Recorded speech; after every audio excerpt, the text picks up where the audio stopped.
I think I messed up. Or did I? Let's talk knuckles and arthritis. Okay, let's clear this up right now. The idea that cracking your knuckles causes arthritis? Total myth. The truth is, there's no scientific proof linking the two.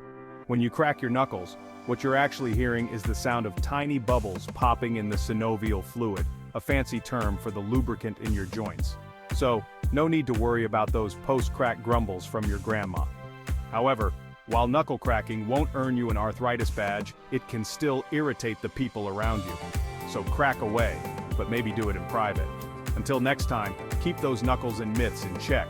Like and subscribe for more myth-busting fun.